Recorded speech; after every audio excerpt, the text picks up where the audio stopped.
What's up, world? Welcome to another episode of the KnoItAllz podcast. Man, I'm your boy Big G. I'm here with my co-host Big Tate. We missing our partner in crime, Third Wheel Mod, but I'm gonna swing it to Big Tate and say, man, Big Tate, what's cracking lacking, man? Talk to me. Tell me something good. What's up, Big G? Not too much, man. Just another weekend, man. Just got done doing my Steelers podcast, man. That went pretty well. Now I'm here with you, ready to talk what we talk about on the Know It Alls. Talk about, just track and field, some football stuff, whatever you want to get into, man. Let's do it. Yeah, for sure, for sure. Man, we just want to just give this opportunity for you to like and subscribe our podcast, man, because without our fans, we're really nothing. So we can bring you the information through YouTube, we can bring it through Facebook and all different other social media platforms to bring the Know It Alls podcast, man.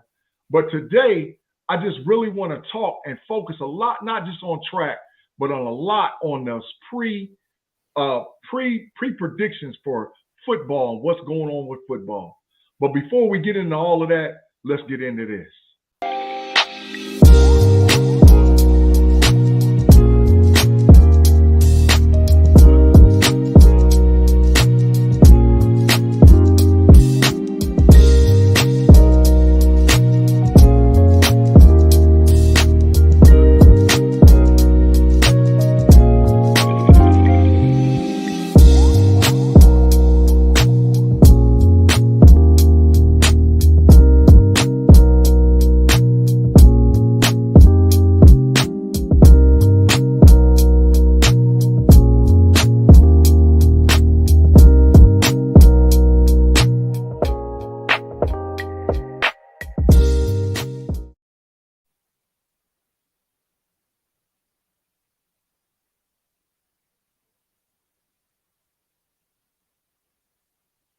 Big G, you But on Big mute, G, man.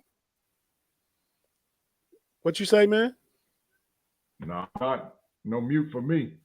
Well, you was Can you hear frozen. me? I hear you now. Yeah. Sorry about that technical difficulties. I don't know really what's going on. My seems like my Wi-Fi is tripping all of a sudden, but that's okay. We're gonna get through it. Hey man, but we got a shout already from that boy B Dirt, man. He said, "What up though?" He said, "What's up with the Pistons, man?" Hey, for those that don't know, I finally done found myself a new team. It's goodbye to the New York Knickerbockers and hello to Detroit Bad Boys Pistons. Let's get it in.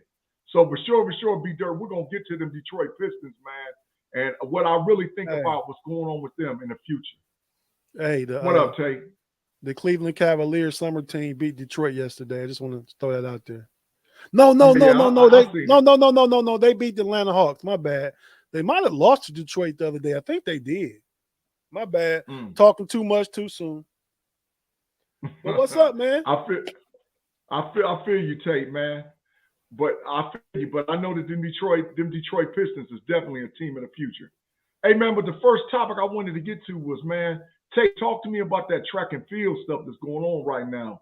You put something in the chat earlier, man, talking about something new happened and well, it ain't happened in 31 years since a person is sort of near and dear to you did it with a track and field team. So just give me the details about what happened in track and field, man. Yeah, well, last night was the World Championships. I mean, I think it's just today is like day 3 of 10. The World Championships being held in Eugene, Oregon, Nighttown. And the men, the US men took, excuse me, took first, second, and third in the men's 100-meter last night.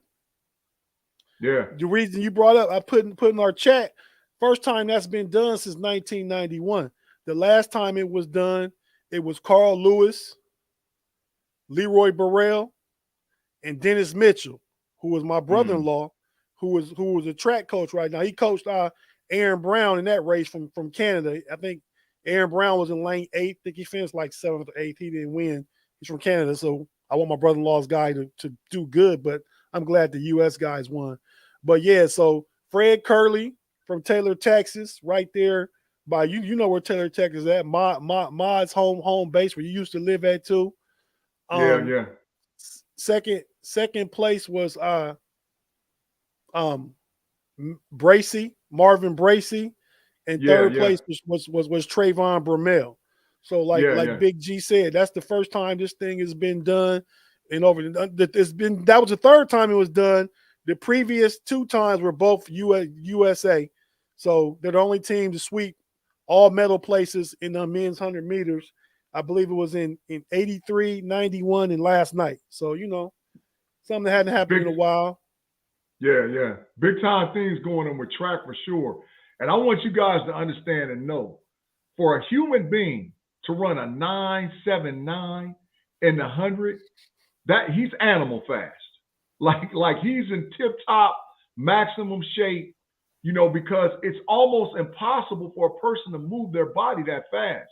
But to see you had three guys, the top three positions, all running the 9.9s, I think USA Track is headed in the right direction, and like we might do some representation in some big ways.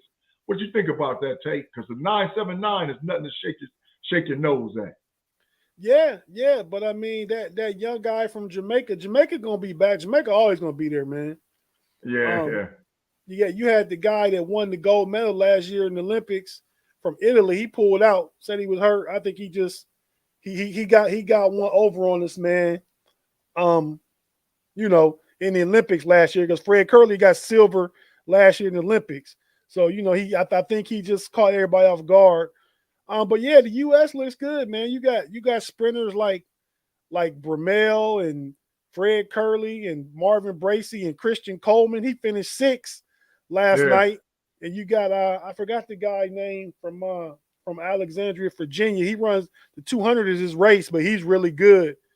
yeah, So they got, and then the women. We finished third in the mixed 400 relay. The guys did really good. It was Allison Felix's last race, and she yeah. ran I the did see that. second heat, and she Mm. ran she didn't run her best time, but she's 35 years old. And then the other girl, I think Kelly Simons ran the anchor leg.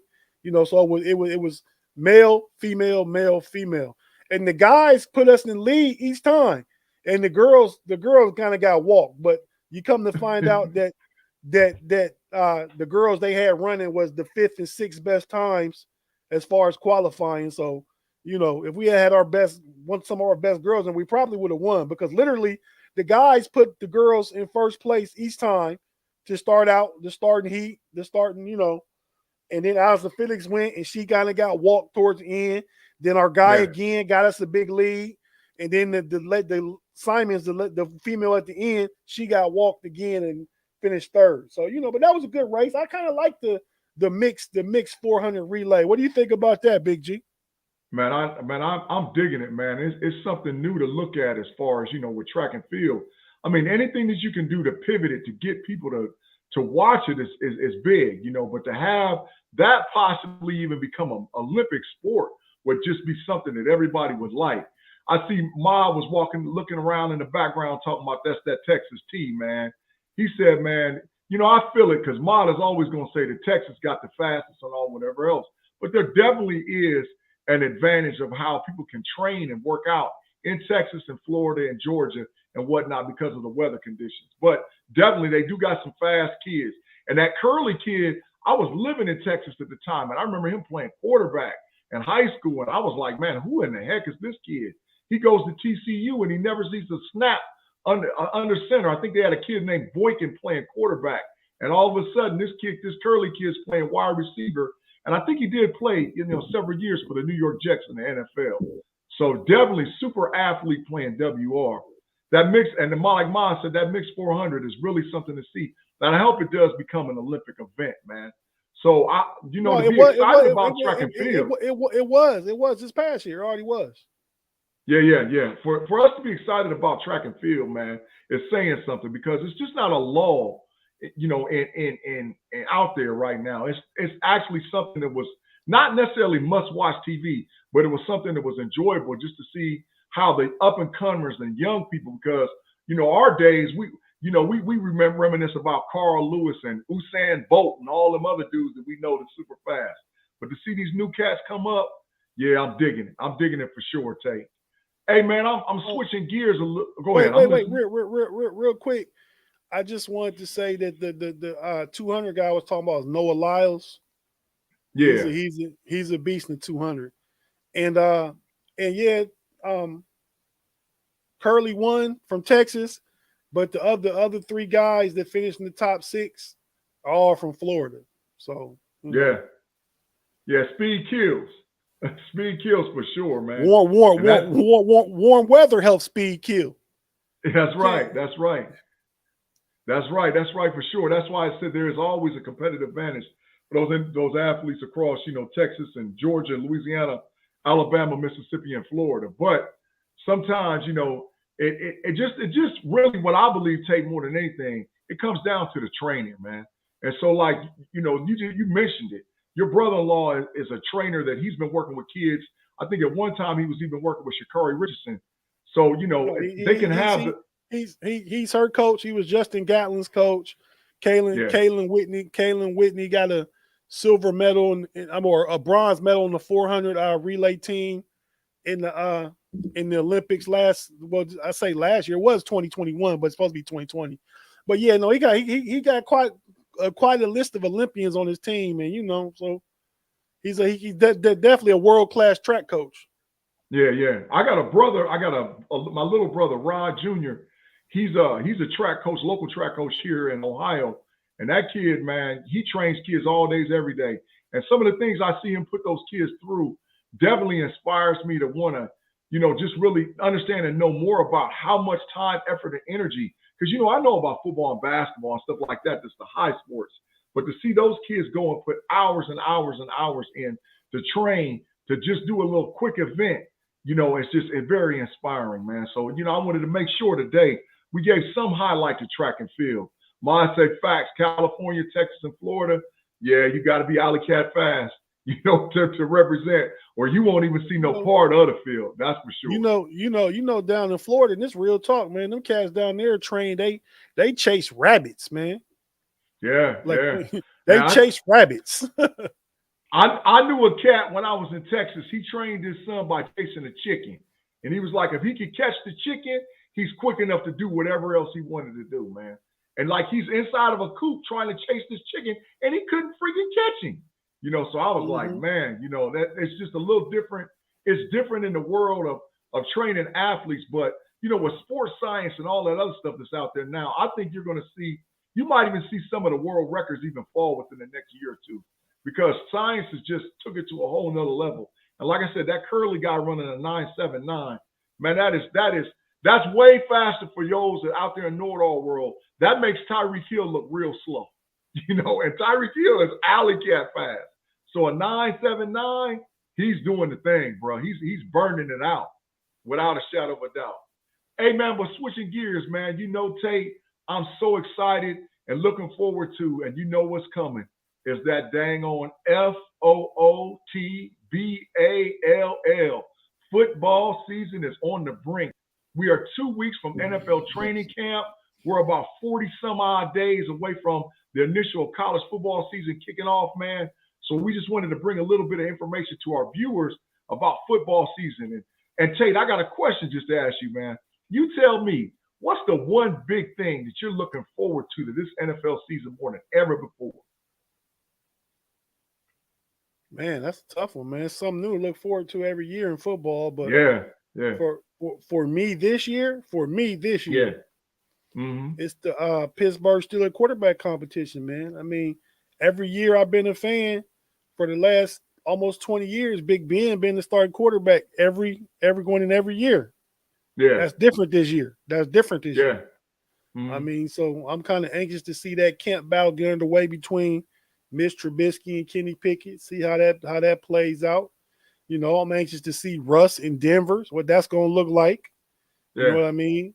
Your boy Tom Brady back for another year. So football always offers interesting storylines, man. I mean, you could have 10 different fans on here, and they have 10 different things they want to see. You know what I mean? Yeah. I think the one thing I'm looking forward to more than ever is just to see if they're going to put the Deshaun Watson controversy to bed before the season starts up, man. because I don't think it's fair to the fans. I mean, what I'm talking about from a fan standpoint, that they need to put this to bed. Either he's going to get suspended or not. Don't drag it out. Let's get it over with, man. Because to give an opportunity to have, because the Cleveland Browns are scheduled to play multiple primetime games this year. And I'm telling you right now, I'm not tuning in if Jacoby Brissett is playing quarterback for the Cleveland Browns. I ain't watching it. But if Deshaun Watson is playing not me. But if Deshaun Watson is there, I'm getting it in, man, for sure, man. B Dirt, man, I'm looking at the comment reel. I think we're gonna get it posted here in a second. B Dirt said, "What it looks like if somebody blocks for Joe Burrow, man." I know he's all in for the Bengal fans and all whatever else, man. But and you know what though, the Bengals could mess around and get the chip. They could mess around and get it. But the history tells us for a team that makes a Super Bowl appearance and is the runner-up, they never make it back to the bowl the next year. But Tate, I got one thing that I'm outside of Deshaun that I'm looking at, and I told Mod this in the chat line on the outside. I'm looking at the maturation of the wide receiver position this year in the NFL. I think that the wide receiver is going to become the number one position in football outside of quarterback this season. And I think for the first time ever, people are really going to be looking at WRs as that thing, And what you think about, the wide receiver, the maturation of the wide receiver and how valuable they become as far as the NFL? I think wide receivers are valuable in today's game. I mean, I think if you get you a good one, you keep them.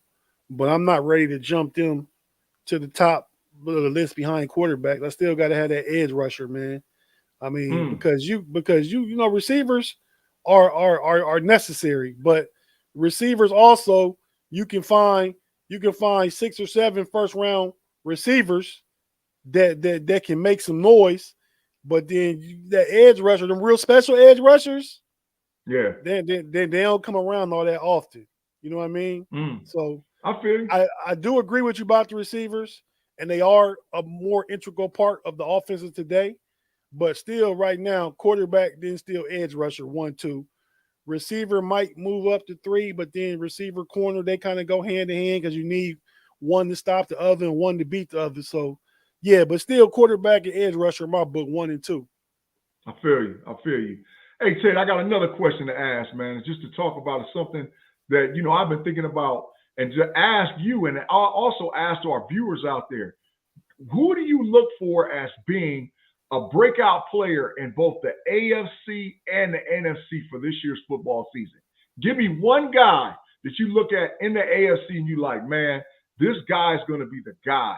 And or in the NFC that you think that, man, this is his year. This is his time to shine, and who's going to break out more than you've ever seen before. Give me one in both conference. In the AFC, I'm gonna say I'm gonna keep it. I'm gonna keep it close to home here, man. I'm gonna keep it Pittsburgh Steelers, man. I'm gonna say Najee Harris, man. Wow. You said last week I got him rushing for 1,500, probably another 500 receiving, 2,000 total yards.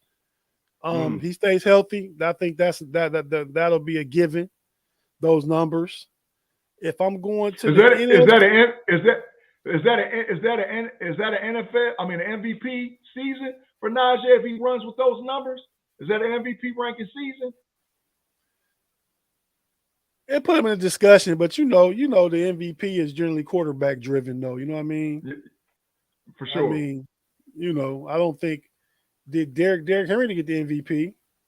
I mean, nah. if you're the best running back, you might can get offensive player of the year.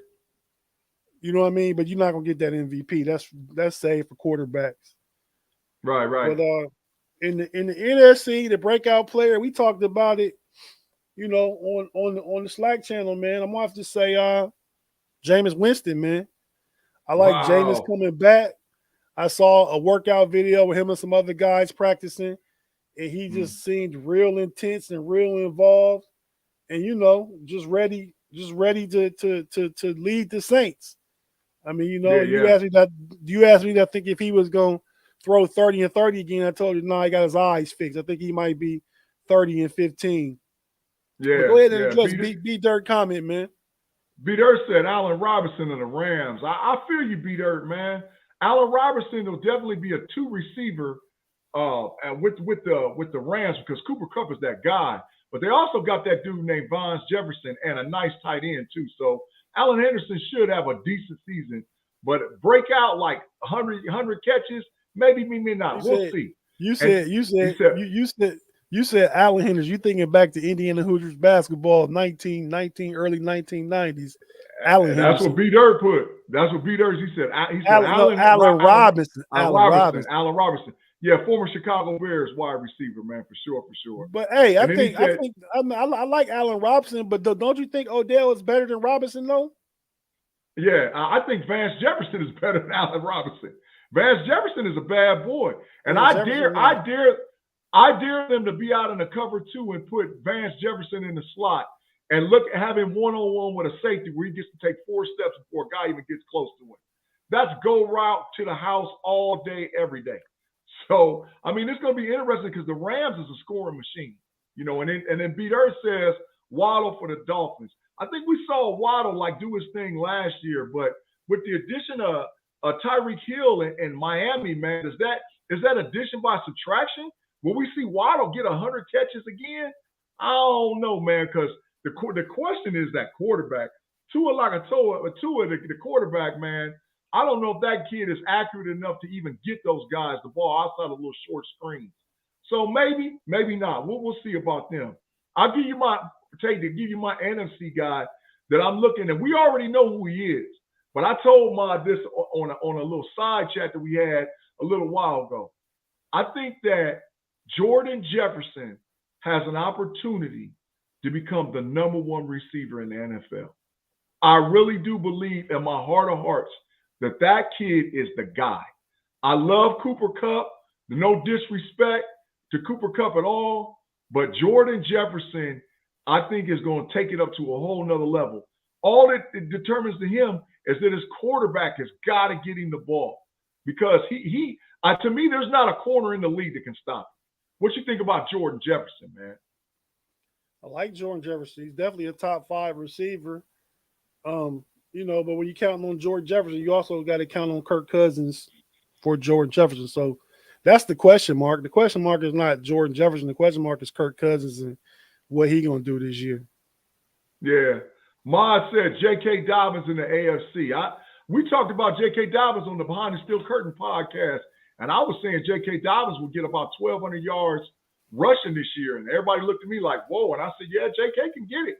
They're not that type of offense where he can get it, man, for sure. But I think my big-time breakout player in the AFC this year, without a shadow of a doubt, man, is Justin Herbert. The Los Angeles Chargers is on the brink to doing something and being something real special. And I'm telling you, I would not want to play against Justin Herbert ever. There's only 2 or 3 quarterbacks in the NFL that I look at and I'm like, man, you have nothing to stop this kid.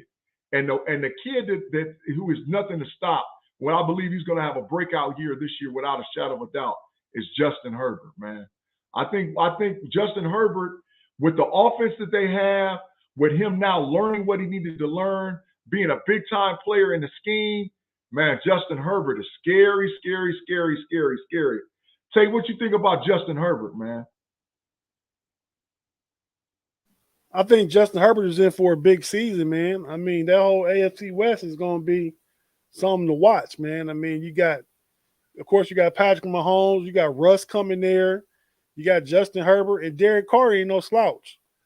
So I mean, I look for Justin Herbert to break out, but his breakout is going to require a playoff appearance. He 2 years in now. You know, they've been close, but no cigar. I mean, so I see Justin Herbert. In order for him to be considered taking that step, he got to get his team to the dance. You know what I mean? Yeah. I think that's going to be outside of our division. I think the AFC West is going to be the hardest division in football to make the playoffs. So Justin Herbert is definitely. I think he's got to step his game up because this is the time to get it. You know, and big time players make big time plays in big time games. So I think Herbert is going to try to do his thing for sure. B Dirt says. Running back in the AFC is sneaky, says Najee, J.K. Dobbins, and Singletary from the Bills. I like that call, B Dirt, with Singletary.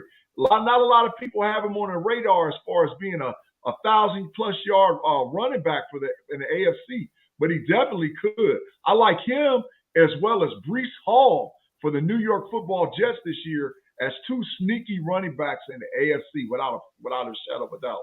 Tate, you got anybody else who you just really think, man, we got to give this guy some love going into the season? Because you know as well as I do, not only is it football season, but it's fantasy football season. And a lot of people, there's a lot of things that go down. God knows that me and you have been playing in the same league for years, on top of years. But, guys take that fantasy football pridefully, man. So is there another guy you looking like, man, I'm looking at him, had never drafted him before, but I'm looking at maybe I might try to get him on my squad? Well, you know me, I always invest in rookies, man, because rookies can be impact players now. So, I mean, a lot of times, so I look at that receiver position. I look at Garrett Wilson for the Jets. I think he gonna get a lot of reps, a lot of tick. You got your boy.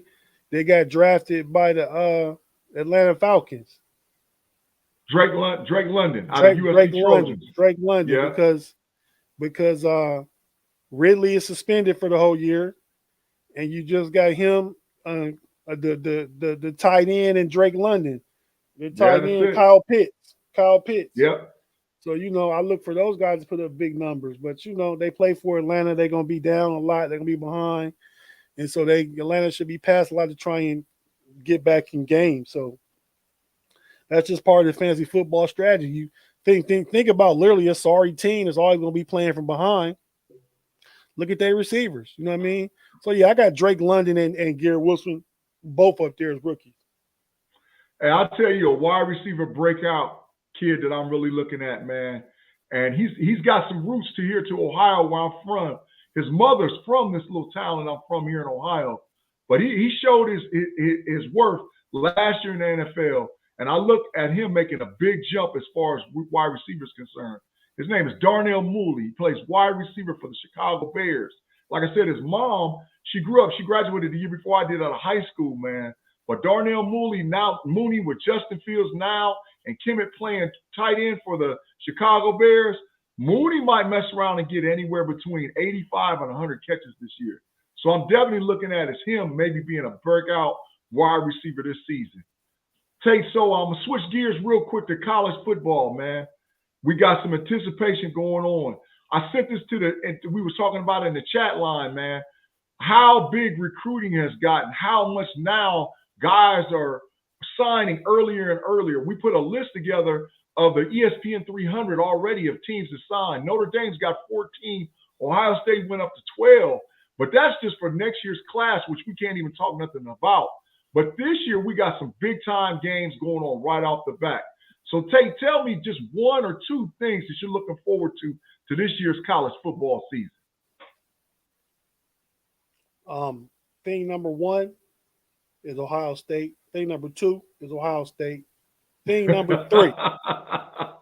The Ohio State University. Thing number three. Yeah. OHIO for the Ohio State University. State. I'm looking forward to that first Texas Alabama game early in the season. Ohio State Notre Dame. I mean, college football's every week the matchups mean something. In the NFL, you can go, you can have 5 losses and still make the playoffs, make the Super Bowl. College football though, you better not have more than one. You in trouble. Yeah, no slipping, no slip ups. Hey, Tate, I'm gonna tell you, I actually stepped back and looked at Notre Dame's roster, and the All-American list came out today. That Notre Dame-Ohio State game is going to be a lot closer than what a lot of people think. Notre Dame has 3 legitimate first-team All-Americans and a legit second-team All-American, not to mention an NFL-filtered roster, including in the trenches on the offensive line and tight end. So that Notre Dame-Ohio State game has got to be a must-watch television week 1. But I think as the season progresses and goes on, I think this is going to be the year more than ever that they're going to push for increasing the playoff, man, for the college football. Because they're not going to do it. They can't do it in the midstream and middle of the season. But man, the parity in college football is just going to be unreal because you might end up with a Texas or one-loss Texas team, a one-loss Texas A&M team, a one-loss Hey man, Alabama hey, team. you got a comment right there, man. Who is on? Tate Boys. Tate said Tate is dope. Wow. Okay. Yeah, I see that, man. But yeah, but I think there's going to be parity more than ever this year in college football, man. But I think this might be the thing as well. I think that we might get a Heisman Trophy winning quarterback down there in Columbus, man. If everything plays out right, he's got to show out that first game against Notre Dame. But I think we might have a Heisman Trophy winning quarterback down there in Columbus. Take what you think. Are you calling it early on your Heisman, or who you think is going to run the show? Well, I definitely think that C.J. Stroud and Young, what's his name? First name Bryce Young out of Bryce Alabama. Young from Alabama, Mm-hmm. definitely the two favorites. And really, they're gonna put up the numbers, man. It's gonna come down to which team does the best. So Yeah. I got both them as the Heisman front runners. So we know that first week. Alabama could potentially lose to Texas, Yeah. and that would set Bryce Young back a little bit. I don't see Ohio State losing Notre Dame, but I think Ohio State ranked 2 and Notre Dame ranked like 6. So it's definitely going to be a matchup. But it's in Columbus; it helps us too. So Yeah. that game is actually on my 50th birthday. So Yeah. I Yeah. will I Labor will Day be weekend. watching Labor Yeah, Day Labor Day weekend. weekend. It's on the second though. The game is on the second. Yep. Must watch television Labor Day weekend on Tate Boy's birthday, man. Ma said Bryce Young from Alabama. I feel Bryce Young being that guy, man. But to win a back-to-back Heisman, you got to be a special type guy. And I don't see Bryce Young pulling it off, man. I just don't see it. Hey, man, so let's switch gears. Just one real quick trip around the horn. B Dirt wanted me to get to them bad boy Detroit Pistons. We had some summer league action, but man, did you see LeBron James drop to 42 at the summer league? Man, did you watch it? Did you check any of the highlights? Is LBJ still really that guy that can run a franchise? I mean, I know it's summer league, but man, 42 and 17 is nothing to sneeze at. What do you think about that LBJ, Tate? Oh yeah, he got him stretched out, dunking on a dude. Head clearly over the rim. Dude covered up like, don't do it to me, LeBron. Yeah. Head clearly still. Man, I was talking to Mod about this, man, a few days ago, man. LeBron James, there's something super special that I think it's just because we have so many athletes that are out there that can do some amazing things. But LeBron James, almost at the age of 40, still having the ability that when he extends his body to put his head over the top of the rim. I mean, man, have we ever seen an athlete at this age or this stage in the game still just be able to dominate like LeBron James, man? Talk to me about LBJ, and what do you think that he still got it in the chamber to be able to do something special out there in La La Land? He do, man. It depends on the rest of the team come along with him. I mean, LeBron has taken care of his body like no athlete in history. Him and Tom Brady, which explains their longevity, right? Mm-hmm. I mean, LeBron is going to be 38 this year. Tom Brady's 44, going to be 45, I think. A little different in football. He's playing quarterback. He make drop back, make quick decisions, not the up and down the court, the running and jumping like LeBron. But Tom Brady still takes tremendous care of himself, of his body. LeBron James spends $1 million a year taking care of himself. Yeah. You know what I mean? So, I mean, yeah, I mean, he definitely has a lot left in the tank. I think he got a lot left for the next 2 years. 2 more seasons of not peak LeBron, but very, very good LeBron. Top 10 player LeBron. Yeah. You know? I'd agree, man. Hey, do you think there was a little thing out there in the wind because Kyrie didn't show up to play in the game and all whatever else? Because we've heard a lot of rumors about Kyrie Irving taking his games or being traded to take his game to Los Angeles. So with Kyrie not showing up, what you think? Do you think that was just him shoving his nose at LeBron saying, dude, I don't need you? Or what you think's really all about that whole thing with Kyrie Irving? It's hard to tell with Kyrie, man, right? Like, you don't know what's on Kyrie's mind.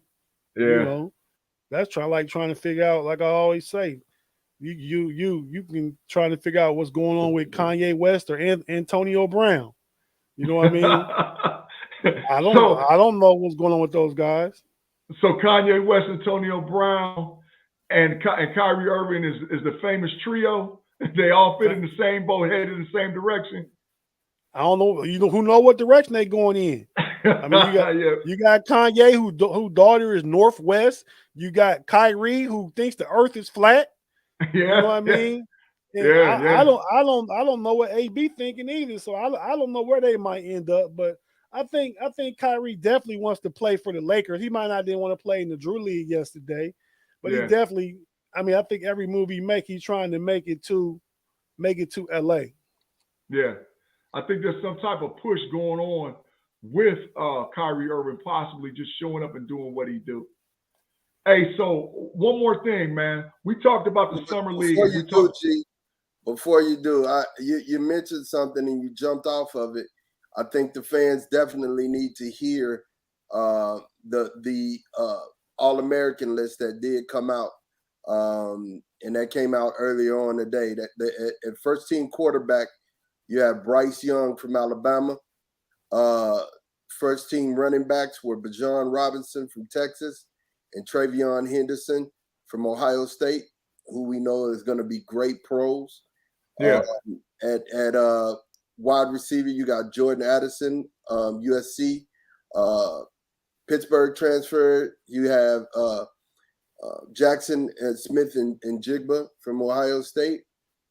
You at tight end, you have Michael Mayer from Notre Dame. yeah. Um, Andrew Voorhees from USC at tackle. At guard, Caleb Chandler from Louisville. At the other center position, Jared Patterson from Notre Dame. At guard, you had this is where it gets interesting. This is what I want to point out. Emil Ekiyor from Alabama. That's the first Alabama on the first team, and then the second one is Jamel Gibbs, the athlete from Alabama. And of course, you have another lineman from Northwestern. I guess they just produce lineman, Peter Skronsky. It's Brees Hall. It's the first team All American quarterback, though, right? No, first team All American quarterback is Bryce Young. C.J. Stroud, Bryce Young from Alabama. Bryce Young So from Alabama. You only Yeah. had two Alabama guys on first team, and that's very unusual. Yeah. Then first team defense, you had Brian Brees from Clemson, defensive line, Isaiah Foskey from Notre Dame, defensive line, William McDonald from Iowa State, Jalen Carter from Georgia, linebacker Will Anderson from Alabama, first Alabama on there. Noah Sewell from Oregon is the other linebacker, and the last linebacker who's a monster. Who's a monster. Sewell is a monster. Jack Campbell from Iowa. Then you have Iowa repeating again with another cornerback, Riley Moss, Iowa. Keely Ringo from Georgia is another cornerback. And then your safety, Antonio Johnson from Texas A&M, and another safety, Jordan Battle from Alabama. So what's interesting is usually Alabama has all of these spots taken, and you have, three Alabama people on first team offense and first team defense, and you have a lot more different parity as that's concerned. But then if you look at the second team, I think Alabama only has they only have one person on defense, and they have nobody on offense. Second team offense is CJ Stroud, Sean Tucker from Syracuse, and then Lou Nichols from Central Michigan, Xavier Worthy from Texas, the wide receiver, and Josh Downs from North Carolina. Both of them are big boys. They do their thing. Josh Downs is a killer as well. But yeah, you don't see a lot of Alabama players on first and second team All-American preseason like you did before. Yeah, I think the parity is definitely across the board with college football as far as the players and whatnot. But in the early season, the preseason predictions for college football, I mean, All-American in my position, and Tate took me forever because Tate made me a believer. C.J. Stroud is a definitely better quarterback than Breece Hall, but Breece Hall is the Bryce Young. Bryce Young is the returning Heisman Trophy champion, and they played for the national championship, so he's not going to get the nod over him. But there's definitely guys out there that was worth mentioning. So, Ma, we thank you for them comments concerning the college football parity and the first team All-American list, man, this season. Hey, so but Tate, I'm gonna switch gears real quick, man. We talked about the offseason with LeBron. We talked about the summer league, man. I know you're a Cavs fan, but I got to give B Dirt what he's been asking for, man. Like I said, I've been saying the Detroit Pistons are my new team, and I'm gonna give you a hot take. The Detroit Pistons will make the play-in game this year in the Eastern Conference Finals, Eastern Conference. I believe without a shadow of a doubt, they could be a 9 or a 10 seed based on health and maintaining and be able to have what they have in that backcourt with Cade Cunningham and Ivy, the kid out of Purdue. Tate, tell me what you think about my new squad, the Detroit Pistons. I think Detroit loaded, man. They got some nice young talent. I mean, they got Cade Cunningham, Jaden Ivey. They got Marvin Bagley signed back. Marvin Bagley needed a new home in Sacramento. He was number 2 overall pick about 3 or 4 years ago. For sure. They got a really good young team. You got that boy that played at Michigan. At Memphis. Yeah. Livers. Yeah, Isaiah Livers. Yeah, I mean, he could be with the right development. He could be another Jordan Poole, who he played with in Michigan. Yeah. You know what I mean? B Dirt said that's a hot fire take, but keep going, Tate. Keep going, man. No, well, you got Sadiq Bey there, who was first team all rookie 2 years ago. You got Jalen Duren, the center. Watching they summer league game against Cleveland, and the coach Dwayne Casey said he reminds him he coached a young Sean Kemp. That's who his comp for Duren is. Yeah. B Dirt says Livers look like he lost his baby fat for the summer. Livers, looks like he's on that maturation like Jordan Poole and about getting himself to be ready to play in the NBA. I think, like I said, I think the Pistons, man, the only team in the league that I say has better young talent than the Detroit Pistons is the Cleveland Cavaliers. I think the New Orleans Pelicans has super great talent with Zion Williamson and some of those other younger rookie guys. But I'm saying across the board, NBA-ready talent. I think the Cavs and the Pistons are 1-2 with young, athletic basketball players, man. So I look maybe even for the rivalry between the Cavs and the Pistons to be something to look forward to. Maybe at the end of this season, but definitely going into the next season. Tate, tell me, do you think that the Pistons-Cavs rivalry might be coming back to be a talk or showcase point in the NBA and the Eastern Conference this year? Yeah, it's definitely gonna be back. When you got good players make good rivalries, man. You can have franchises and brands, team brands that just like you remember back when the Knicks and Heat was a rivalry. Yeah. Not so much no more. The Heat is good, the Knicks are not. But that used to be one of the most fierce. I was like Knicks Heat was like Ravens Steelers. You know what I mean? Yeah. You know, I mean, Ohio State, Michigan. I mean, it was up there with that, Yeah. But Detroit definitely is on a team that's on the up. But we said this for a few shows ago and on some different shows that these small market teams, your Cleveland, Detroit, Memphis, New Orleans, all these teams are going to be good again, man. Yeah. I'm loving the small market, man. I'm loving the fact that the small market. But I don't know about all smart markets. Them OKCs, I ain't figured it out yet, man. But Orlando Magic, I don't know. They all got talent, though. I mean, it's just a matter of developing and turning around. I mean, OKC got a lot of talent. I mean, Chet Holmgren Yeah. looked like he nice when he put on 30 more pounds and, gets a little more experience with Josh Giddey, with Shea Gilgeous-Alexander, Lou Dort. OKC got some talent, man. I mean, Yeah. with the West so tough, I don't expect them to do nothing, but I'm not going to just talk about them like they just trash. You know what I mean?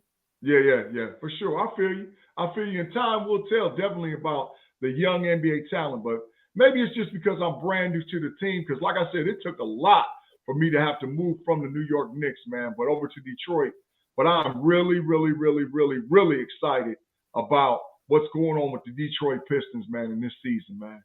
Hey, so we're coming to the close of the show and we're wrapping it up, man. But before we go, Tate, do you got any party shots or anything that's right now on your heart that you want to bring to the fans out there concerning with the KnoItAllz podcast? Man, no, I just want everybody to keep checking us out, man. I mean, baseball goes on break tonight until Friday, so we got the home run derby. I think tomorrow, the game is Tuesday. I don't know who's all in the home run derby. Is my boy in the home run derby? Yeah, he is. They have the cast of characters that's in the home run derby is just unreal. But I'm saying Judge is gonna win it all, man. That I watched him play against the series against the Red Sox the other day, and I was like, man, this dude is a monster, man. I didn't really like Judge like that, so I actually sat down and watched him. So I'm looking forward to the home run derby and the All-Star break for sure. He hit a home run the other day against the Reds. They played the Reds. The Reds took 2 out of 3 from the Yankees, man. Yeah. You know, and they probably should have won the third when they lost in 10-7-6 because of 2 consecutive wild pitches. But, man, the Reds is having a bad year, but they making moves. They got a lot of young talent. They trading off players to acquire more talent. I like the direction they headed in, even if this is not a good year. Yeah. You know? Do they have an opportunity to come out the cellar, Tate? Can they get it? Can they get up out the cellar? They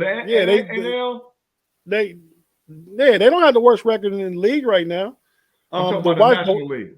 The Washington Nationals have the worst record in the National League. Okay, and the Reds in their division are tied with the Cubs right now. The Reds got 34 wins. The Cubs got 34 wins. The Nationals got 30 wins. Yeah. And your boy Juan Soto for the Nationals, he turned down a 15-year, $258 million contract. I saw that, man. So he must be banking on himself, man. So because there's no way in the world I would have turned it down, but he must be banking on himself and his talent. I did the math on it, whatever it was. I might have said the number wrong just now, but the math on it was 29 million a year for 15 years.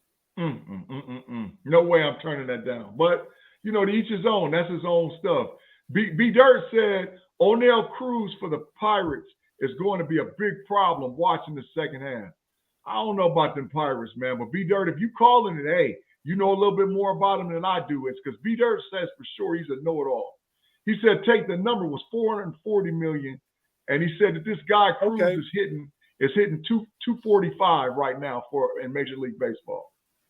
So, hey, even more than anything, man, the parity for the home run derby and the All-Star game, I think that's always been the thing that I've watched since I was a little kid. There was no home run derby like that when we was kids. There was, but it wasn't like how it is now. But to watch the All-Star game and to not have actually guys focusing in on pitching until it gets to like the late in the ninth inning if the money is on the line, and to see these guys go up with their hats on backwards and knock balls out of the park is something I've always liked ever since I was a little kid, man. Hey, but my parting shot, man, and I just want to bring this out, man, and bring focus on the subject, is about Brittany Griner. Ladies and gentlemen, our KnoItAllz fans, people that are listening, if you can, continue to put pressure on your local politicians, on your state senators, to talk to people to get Brittany Griner home. There is no way that Brittany Griner should be sitting in a jail cell in Russia right now for having a little bit of small amount of CBD oil. She's facing 10 years. And the thing about it is she pled guilty to expedite the trial to give herself an opportunity to come home. So if whatever you got to do, write your local politicians, Talk about who you need to talk about it. Let's bring Brittany home. B Dirt said, bringing Brittany home. Prayers up for sure, man. We got to get Brittany Griner home. I think it's a travesty that this young lady is sitting in a jail cell in Russia right now. So listen, if we got people out there who have political influences and all, whatever else, ladies and gentlemen, whatever you can do, work towards bringing Brittany Griner home back to the US of A and play the sport she loves as far as the WNBA. Prayers up for you, Brittany Griner, for you and your family. Hey, so Tate, you got anything else? Because we're gonna sign out. Ma said Acuna Jr. to win the home run derby. You know that's because he a homer because he a Braves fan. But I got a throwback. I got Fat Albert winning it, man. I got Albert Pujols winning the home run derby.